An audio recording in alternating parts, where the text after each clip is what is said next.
You're watching How Leap. Let's learn how to create custom stickers on your iPhone in iOS 26. Open the Photos app and select any picture from your library that has a clear subject you want to turn into a sticker. Press and hold down on the main subject in the photo until a shimmering glow effect appears around it. Release your finger and a quick menu will pop up.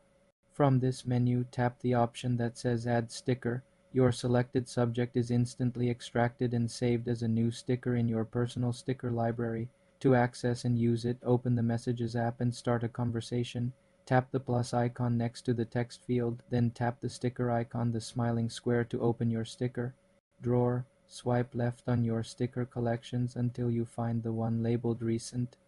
Your newly created custom sticker will be right here.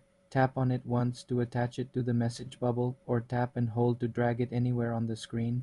You can also press and hold a sticker in your drawer to bring up an edit menu, where you can add effects like puffy or shiny to your creation. For more simple computer tutorials, subscribe to the channel.